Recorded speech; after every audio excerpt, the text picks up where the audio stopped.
السلام علیکم دوستو، آپ میں سے بہت سے لوگوں کو خصوصاً اکنامکس کے اسٹوڈنٹس کو یا وہ تمام لوگ جن کا پاکستان کی معیشت کے اوپر جن کی بہت زیادہ گہری نظر ہے ان کو معلوم ہوگا کہ یورپی کمیشن نے پاکستان سے متعلق GSP+ جائزہ رپورٹ پیش کر دی ہے، اور اس رپورٹ کے حوالے سے پاکستان کے مین سٹریم میڈیا پر تو تعریفوں کے پل باندھے جا رہے ہیں اور موجودہ ارباب اختیار کو بہت زیادہ سراہا جا رہا ہے، لیکن آپ میں سے جس نے اس رپورٹ کو پڑھنے کی زحمت کی ہوگی یا جس نے اس کو کھول کے دیکھا ہوگا، آپ کو واضح طور پر معلوم ہوگا، بلکہ ہر ذی شعور شخص اس کے اندر بلوچستان سے متعلق خبروں کو بھی دیکھ سکتا ہے، وہاں سے متعلق حالات و واقعات کو بھی یہاں پر انالیسس کیا جا سکتا ہے۔ اس کے ساتھ ساتھ پاکستان میں مختلف علاقوں میں جو انٹرنیٹ کی بندش مختلف موقعوں کے دوران کی جاتی ہے اس کا بھی یہاں پر ذکر ہے، صحافیوں کو درپیش مسائل کا بھی یہاں پر ذکر ہے، حساس موضوعات پر جو رپورٹنگ کرنے والے صحافی ہیں ان کو درپیش انتظامی و عدالتی جو ہراسانی سے متعلق مسائل ہیں وہ بھی یہاں پر ذکر ہیں۔ پھر اس کے ساتھ ساتھ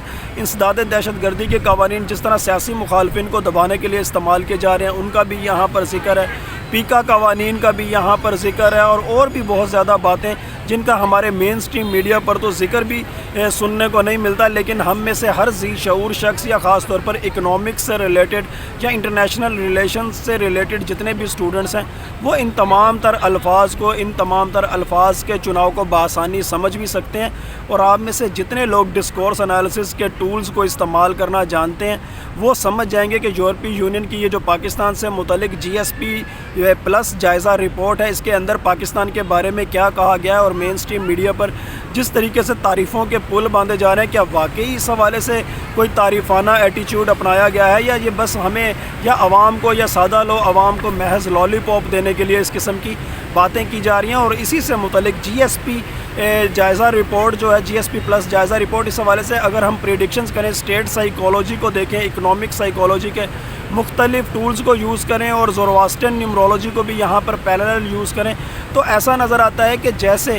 پاکستان کا جو GSP+ سٹیٹس ہے اس حوالے سے ایسا نظر آتا ہے کہ آنے والے دنوں میں یورپی یونین کی جانب سے ستمبر تا دسمبر یعنی 9ویں مہینے سے لے کے 12واں مہینہ یہ بہت زیادہ کریٹیکل ہونے والا ہے، اور پاکستان کو اپنی برآمدات بچانے کے لیے فی الفور ظاہری طور پر ہی صحیح لیکن کچھ نہ کچھ اقدامات کرنے پڑیں گے، قوانین میں نرمی کرنی پڑے گی، اور چاہے کاغذی طور پر ہی کچھ اعلانات صحیح لیکن پاکستان کو اس حوالے سے جتنے بھی تحفظات اس رپورٹ کے اندر ظاہر کیے گئے ہیں بزنس کمیونٹی سے متعلق یا پولیٹیکل وکٹمائزیشن سے متعلق، ان کو ایک طرح سے ان کے اوپر نظر ثانی کرنی پڑے گی۔ اور زورواسٹرن نیمرولوجی کے اکارڈنگ اگر یہاں پر بات کی جائے، یورپی یونین کے اعداد نکالے جائیں اور پاکستان کا نمبر 3 اس حوالے سے دیکھا جائے تو ایسا نظر آتا ہے کہ یورپی یونین اس حوالے سے جو موجودہ پاکستان کا پولیٹیکل کلچر ہے اس کو مزید رعایتیں دینے کے حوالے سے کسی بھی موڈ میں نظر نہیں آتی، اور ایسا نظر آتا ہے کہ اب موجودہ ارباب اختیار نے اگر GSP+ سٹیٹس کو جاری رکھنا چاہا تو ان کو اپنے سیاسی فیصلوں کی یا تو بہت زیادہ سخت قیمت چکانی پڑے گی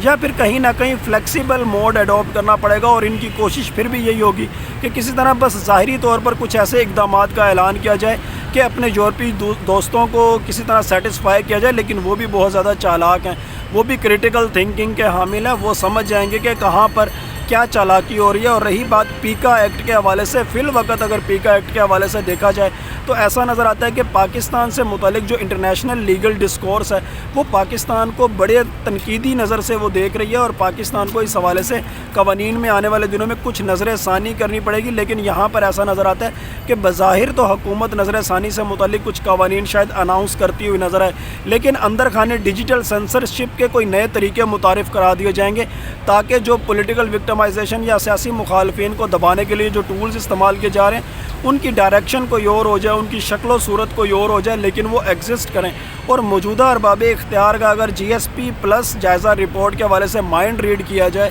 تو ایسا نظر آتا ہے کہ جیسے موجودہ ارباب اختیار کو اس وقت یہ بہت زیادہ خوف ہے کہ پاکستان کا ٹیکسٹائل سیکٹر اس کا جو میجر پورشن ہے وہ تو پہلے ہی بنگلہ دیش تیزی سے سیٹل ہوتا جا رہا ہے۔ میں بھی کئی دفعہ آپ کے سامنے مختلف میسیجز لوگوں کے شو کر کے بتا چکا ہوں، کتنے لوگ مجھے میسیج کرتے ہیں کہ ہم نے فیصل آباد میں، ہم نے گجرانوالہ میں اپنی ٹیکسٹائل ملز یا اپنا جو بزنس تھا ٹیکسٹائل سے ریلیٹڈ وہ وائنڈ اپ کر دیا اور ہم سلہٹ میں سیٹل ہو گئے ہیں یا ڈھاکہ میں سیٹل ہو گئے ہیں اور وہاں پر ٹیکس فری اکانومی ہمیں مل رہی ہے اور وہاں پر چیپ لیبر بھی ہے، دس اینڈ دیٹ. لیکن یہاں پر میں آپ کو یہ بھی بتا دوں کہ اس وقت جو موجودہ ارباب اختیار ہیں ان کا اگر اکنامیکلی مائنڈ ریڈ کیا جائے تو ایسا نظر آتا ہے کہ ان کو بھی واضح طور پر معلوم ہو چکا ہے کہ پاکستان اس وقت ڈیفالٹ کی سچویشن پر پہنچ چکا ہے. کل بھی ہم نے اپنے ولاگ کے اندر بات کی تھی کہ اگر کسی ملک کا قرضہ اس کے GDP کا 50% ہو جائے تو وہ ملک ڈیفالٹ کر جاتا ہے، لیکن اگر کسی ملک کا قرضہ 70% آف ٹوٹل GDP ہو جائے تو پھر اس ملک کا کیا ہوگا. یہ آپ خود انالیسس کر لیں. اور اسی وجہ سے اب ایسا نظر آتا ہے کہ پاکستان کا جتنا بھی بزنس طبقہ ہے، کاروباری طبقہ ہے، وہ اب ایک طرح سے سروائیول موڈ پہ لگ چکا ہے اور اپنے پیسوں کو ہر ممکن طریقے سے بچانے کی کوشش کر رہا ہے. اور اسی طرح سے دوسری جانب اب جو یورپی یونین کا، جو یورپی کمیشن کا جو دباؤ آنے والا ہے پاکستان کے اوپر، اس وجہ سے اب موجودہ ارباب اختیار ایک طرح سے شکنجے میں جکڑتے جا رہے ہیں. اگر یہ کاغذی اعلانات کرتے ہیں تب بھی وہ لوگ سمجھ جائیں گے کہ پاکستان کے اندر محض کاغذی اعلانات ہو رہے ہیں. اور دوسری صورت میں جو ہماری ٹیکسٹائل انڈسٹری ہے، ایک تو اس کا جو یورپ کی جانب جو برآمدات ہیں وہ بھی بہت زیادہ تیزی سے کم ہوتی ہوئی نظر آتی ہیں اسی معاملے کے حوالے سے. دوسری جانب یہ ٹیکسٹائل انڈسٹری جس طرح تیزی سے تھائی لینڈ کی جانب یا بنگلہ دیش کی جانب موو ہو رہی ہے، اس سے بھی پاکستان کے اندر آپ کو ٹیکسٹائل انڈسٹری میں انویسٹمنٹ کرنے والے لوگ آنے والے دنوں میں بہت زیادہ کم ہوتے ہوئے نظر آئیں گے. پھر اس کے ساتھ ساتھ زورواسٹرین نیومرولوجی کے اکارڈنگ اور اسٹیٹ سائیکالوجی کے اکارڈنگ یہ بھی واضح طور پر نظر آتا ہے جیسے ٹیکسٹائل انڈسٹری سے تعلق رکھنے والے کچھ تاجر طبقات یا ٹیکسٹائل مل مالکان آنے والے دنوں میں یورپی یونین کے جو وزراء سفیر ہیں جو یا یورپی ممالک کے مختلف یورپی ممالک کے جو سفیر ہیں ان سے بھی شاید اندر خانے ملاقات کرتے ہوئے نظر آئیں. اور اس سے بھی جو موجودہ جو پولیٹیکل کلچر ہے، جو اس وقت ایگزسٹنگ پولیٹیکل کلچر ہے، اس پہ بہت زیادہ دباؤ پڑنے والا ہے. اور اسی ضمن میں پھر یہ کوشش کی جائے گی کہ کسی طرح کسی اکانومسٹ کو وزیر اعظم بنایا جائے اور کسی اکانومسٹ کی صورت میں کسی نئے وزیر اعظم کو لا کر کاروباری طبقے کو بھی اور یورپی یونین کو بھی سیٹسفائی کیا جائے. لیکن یہ جو نیا ایک معاشی ماہر امور کا جو وزیر اعظم ہوگا یہ بھی ایک طرح سے ڈرامائی ہی ہوگا. جس طرح پہلے IMF کی تائید سے ہمارے ہاں وزیر خزانہ لائے جاتے رہے، یہ بھی ایک طرح سے اسی طرح کا ڈرامائی ہی ماہر معیشت ہوگا یا ڈرامائی ماہر معیشت وزیر اعظم ہوگا. ایک طرح سے کاسمیٹک سرجری بظاہر کی جائے گی لیکن حقیقی معنوں میں یہ کوئی اس کا حل نہیں ہوگا. پھر اس کے پیرالل یورپی یونین کی جانب سے بلوچستان کے حالات یا انٹرنیٹ بندش یا اس حوالے سے جو ذکر کیا جا رہا ہے کہ اس زمن میں پاکستان کا انٹرنیشنل جو مارکیٹ ہے اس کے ساتھ ریلیشن نہیں رہ سکتا، یا یہاں کے تاجر طبقے کو انٹرنیٹ بندش کی وجہ سے یا جو یہاں کے جو امن و امان سے متعلق مسائل ہیں ان کی وجہ سے صنعت و تجارت کے اندر بہت زیادہ مسائل کا سامنا ہے. اس کا پریشر بھی موجودہ ارباب اختیار پر بہت زیادہ پڑتا ہوا آنے والے دنوں کے اندر آپ کو دکھائی دے گا. اور اسی حوالے سے اگر ہم سیاسی یا معاشی نفسیات کا جائزہ لیں کہ پاکستان کے اندر آنے والے دنوں میں سیاسی یا معاشی نفسیات کیا انڈیکیٹ کر رہی ہے، تو میں آپ کو بارہا بتا چکا ہوں کہ انجمن تاجران کے احتجاج بھی آپ کو نظر آتے ہیں، حکومت کے اوپر نفسیاتی پریشر بھی پڑتا ہوا نظر آئے گا. یورپی یونین کے ساتھ مختلف تاجر کمیونٹیز کی ملاقاتیں، یورپی جو سفیر ہیں مختلف ممالک کے سفیر، ان کے ساتھ تاجر کمیونٹی کی ملاقاتیں وہ بھی پریشر ڈالتی ہوئی نظر آئیں گی. اور اس کے ساتھ ساتھ پھر موجودہ جو ارباب اختیار ہیں ان کی کوشش یہ ہوگی کہ اب تاجر طبقے کو اگر کسی ادارے کی جانب سے اگر تنگ نہیں کیا جاتا تو پھر بینکنگ سیکٹر کی جانب سے یا فائنینشیل ایکشنز کی صورت میں یا FIA کے جو بینکنگ جرائم پر مبنی قوانین ہیں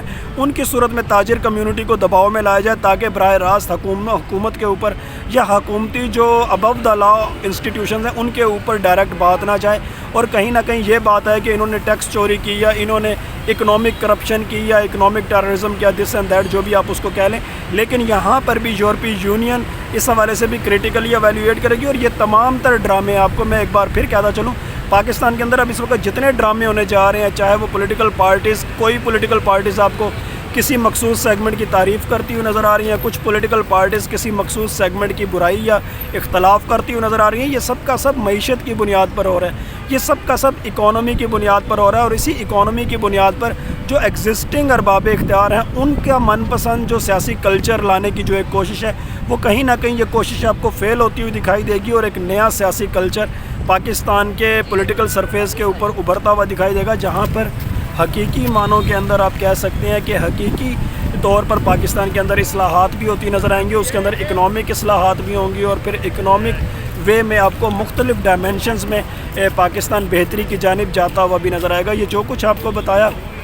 زورواسٹرین نیومرولوجی کے اکارڈنگ بتایا، GSP پلس جائزہ رپورٹ کے ڈسکورس انالیسس کی صورت میں بتایا، اور اس کے ساتھ ساتھ پاکستان کی جو معاشی نفسیات ہے، یہ جو تاجر طبقے کے حوالے سے جو ان کا ذائچہ بنا کر جو ان کی پریڈکشنز کے حوالے سے نظر آتا ہے زورواسٹرین نیومرولوجی کے اکارڈنگ، وہ سب کا سب میں نے آپ کے سامنے مشترکہ طور پر ایک مشترکہ سنتھیسس رپورٹ کی صورت میں آپ کے سامنے شیئر کیا. لیکن پھر یہی کہوں گا، ہوتا وہی ہے جو اللہ تعالیٰ چاہتے ہیں، اور اللہ تعالیٰ چاہیں تو یہ سب کچھ ہو، اللہ تعالیٰ چاہیں تو کچھ بھی نہ ہو، اللہ تعالیٰ چاہیں تو کچھ ہو اور کچھ نہ ہو. بلا شبہ غیب کا علم صرف اور صرف اللہ تعالیٰ کی ذات کو ہے. Thank you so much.